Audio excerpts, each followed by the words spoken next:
everything I have learned in this business, I learned from talking with other people. And sometimes in talking with other people, I found that I would give some advice that maybe I wasn't following as well as I was giving. And then I would see that advice help someone's business flourish.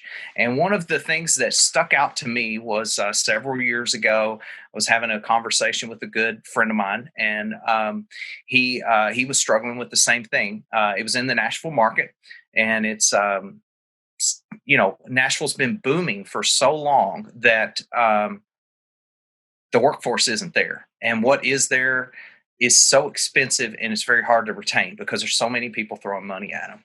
And so, going back to my equipment rental background, I told him, we discussed maybe some ways to find some machinery that could eliminate man hours on a job.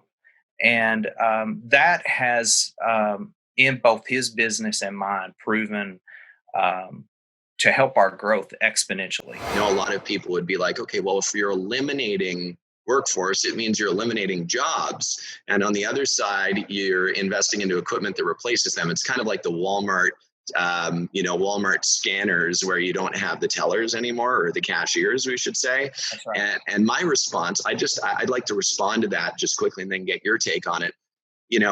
Here's the thing.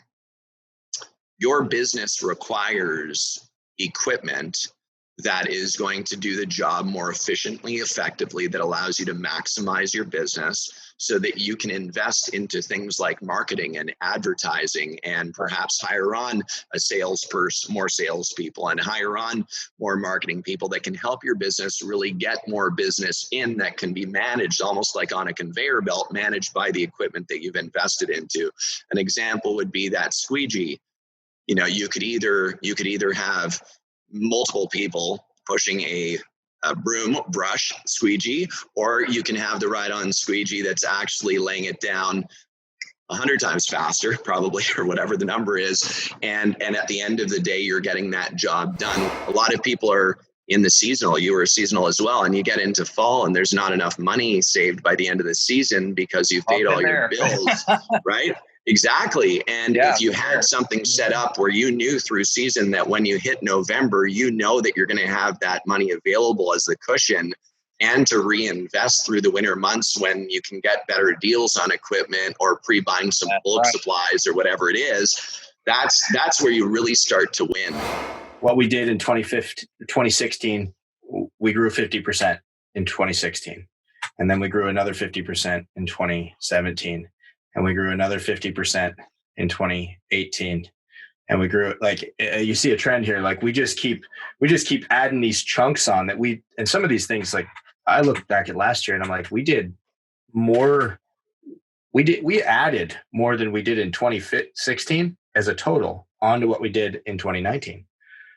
Like we just added a whole year right onto the end of the bottom line. And the growth, the goal setting came as a natural, it was like a natural landmark. We started to gather first. I mean, if you don't have values and you don't have values left or right with your people, it's going to be really hard to have a standard to hold them to. And so the first goal for us was to have people, and this sounds crazy because most industries don't have this problem. One of our first goals was show up on time every day.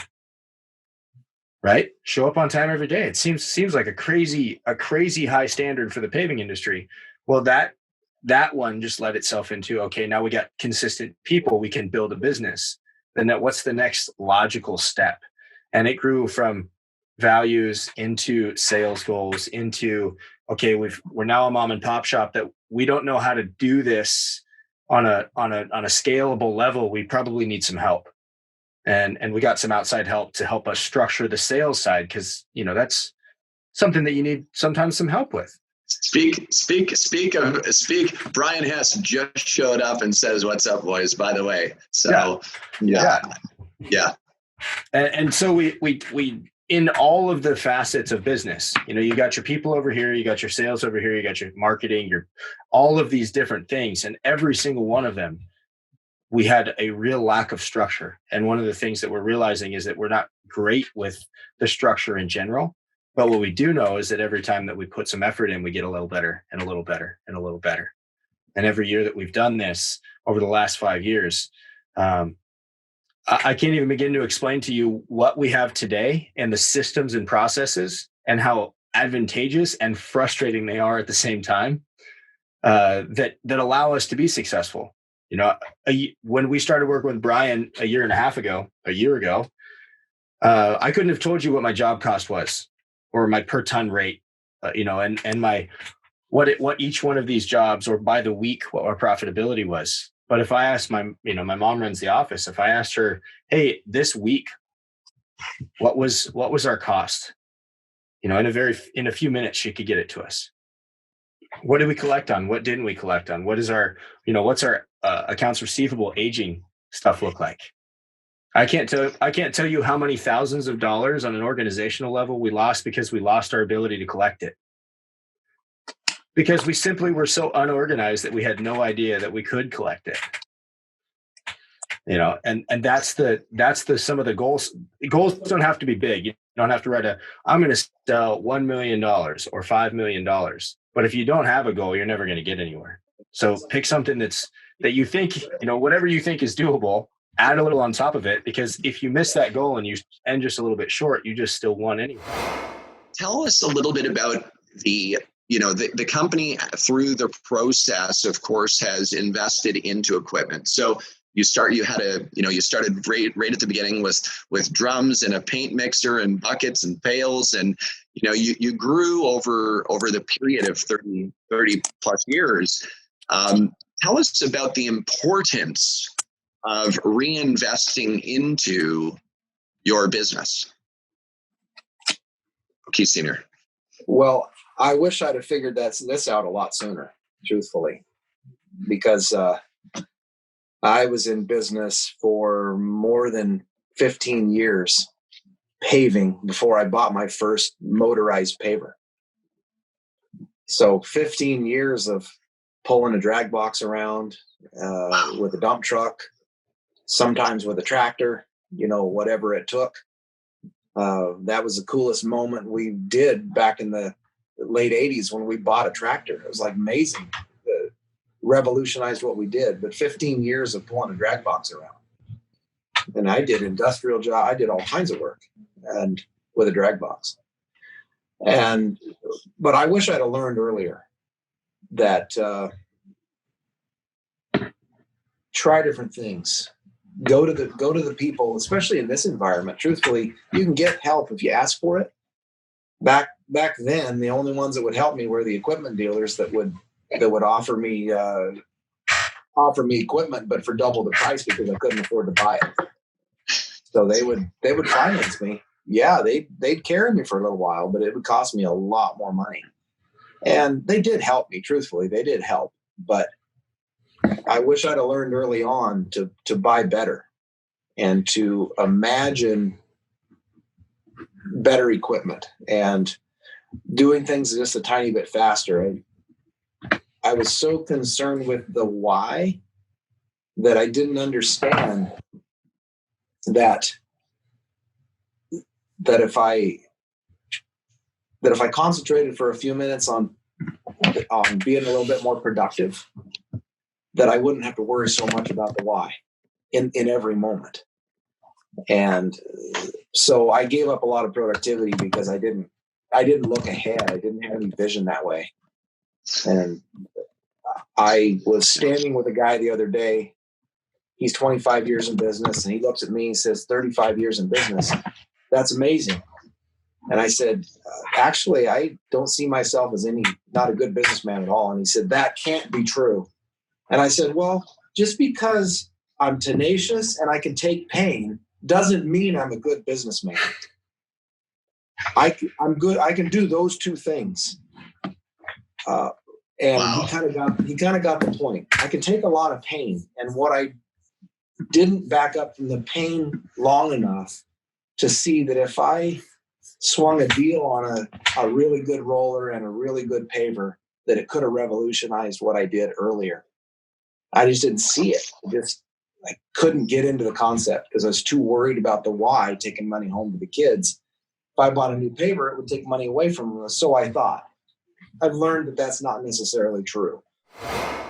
Because I remember, I wrote down in my notes, the first time that we had a hydraulically agitated sealer tank was 2008.